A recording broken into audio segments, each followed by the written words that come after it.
អូនអ្នកខ្លះដែលធ្លាប់រៀននៅសាលាបឋមសិក្សាកោះកុលអញ្ចឹងជួយ comment ជួយប្រាប់អ្នកមួយផងហើយកុំភ្លេចជួយ like share និង follow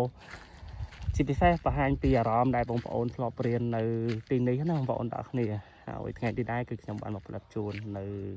ខាងកោះកុលបងប្អូនទាំងអស់គ្នាហើយនេះទីឃ្លាសាលាបឋមសិក្សាកោះកុល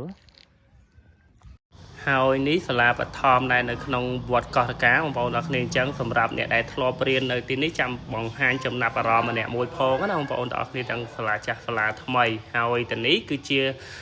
ខ្លោងទ្វារដែលនៅក្នុងវត្តកោះកុលបងប្អូនទាំងគ្នាហើយសភាពនៅក្នុងវត្តគឺមានសភាពស្រស់ស្អាតហើយល្ងាចទៅមានក្មេងចាស់ដែលគាត់អង្គុយលេងមានត្រាំងបាល់អីនៅនឹងអញ្ចឹងណាបងប្អូនទាំងគ្នាហើយសម្រាប់ទីនេះដែរគឺជាទីឃ្លានៅក្នុងវត្តកោះរកាបងប្អូនទាំងគ្នាគឺមានសភាពស្រស់ស្អាតហើយមានដើមឈើមានអីផ្សេងទៅបងប្អូនទាំងគ្នាអញ្ចឹងសម្រាប់ថ្ងៃនេះគឺថតបានទស្សនវិជ្ជាខ្លះនៅ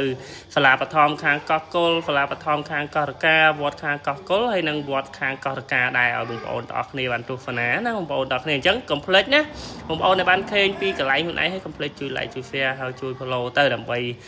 បានឃើញទាំងអស់គ្នាជាពិសេស follow page ខ្ញុំបាទអ្នកមួយផងបងប្អូនទាំងគ្នាហើយតនេះនៅចុងច្រាំងកោះកុលគឺយើងមើលទៅខាងនោះឃើញស្ពានកោះប៉ែនយើងងាកមកណែខាងនេះឃើញវត្តកណ្ដាលកោះហើយនិងវត្តថ្នោតគឺឃើញច្បាស់តែម្ដងបងប្អូនទាំងគ្នាហើយក៏សូមឆ្លៀតណែនាំតិចដែរសម្រាប់បងប្អូនទាំងគ្នាដែលមានបញ្ហាខូច motor ខូច computer ទឹកឆ្នាំងបាយ motor បុក motor ស្វានអីផ្សេងដូចក្នុងរូបបងប្អូនទាំងគ្នាអាចយកមកធ្វើនៅខាងដំបងដែកបានចិត្តវត្តប្រធានហ្នឹងបងប្អូនទាំងគ្នាគឺបងថ្លៃក៏ធ្វើនៅហ្នឹងបងប្អូនទាំងគ្នាហើយក៏មានតាហាលលក់ដែរបងប្អូនទាំងគ្នាកុំភ្លេចជួយមកគ្រប់គ្រងផង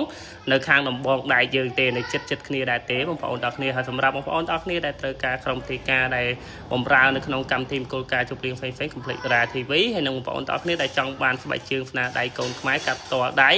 បងប្អូនកុំភ្លេចកំងផងណាបងប្អូនទាំងគ្នាហើយមួយគូត្រឹមតែ 20000 រៀលទេបងប្អូនទាំងគ្នាគឺធូរថ្លៃមែនតើអាចនិយាយថារោគមិនបានទេបងប្អូនទាំងគ្នាកុំភ្លេចជួយគ្រប់គ្រងជួយទិញផងបងប្អូនមកធ្វើតើទៅក៏ទិញនៅហ្នឹងទៅបងប្អូនទាំងគ្នាហើយកុំភ្លេចនេះជួយ follow ក៏បងប្អូនចុចតែតំណឹងមកបងប្អូនទាំងគ្នាមកប៉ក់មកបានហើយអញ្ចឹងត្រឡប់មកមើលនៅក្នុងវីដេអូបន្តិចវិញបងប្អូនទាំងគ្នាសម្រាប់វីដេអូគឺខ្ញុំថតពីខាងក្រៅទៅដែលប្របែកចេញពីខ្លោងទ្វារនៅខាងកោះកានទីហ្នឹងបងប្អូនទាំងគ្នាគឺយើងផ្ដិតជូនពីកន្លែងហ្នឹងទៅដែលផ្លូវបុកទៅខាងកោះកុលយ៉ាងណាបងប្អូនទាំងគ្នា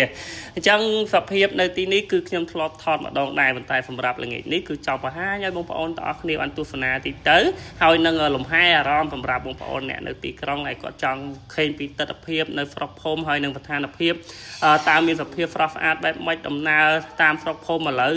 ដងផ្លូវមានសភាពបែបម៉េចអញ្ចឹងណាហើយជាពិសេសគឺជូនទៅដល់បងប្អូនទាំងអស់គ្នាដែលរស់នៅស្រុកភូមិទីនេះប៉ុន្តែផ្លាស់ទីកំណើតទៅធ្វើការនៅកន្លែងផ្សេងឬក៏ផ្លាស់ទីលំនៅទៅកន្លែងខេត្តក្រុងផ្សេងទៀតណាបងប្អូនទាំងគ្នាហើយបងប្អូនដែលរស់នៅទីនេះហើយផ្លាស់ទីកំណើតទៅរស់នៅក្រៅប្រទេសអីផ្សេងទៅអញ្ចឹងផ្ញើជូនរូបភាពនៅកន្លែងដែលបងប្អូនធ្លាប់កើតធ្លាប់រត់លេងធ្លាប់មានអនុស្សាវរីយ៍នៅហ្នឹងជូនបងប្អូនផងបងប្អូនទាំងគ្នាហើយសម្រាប់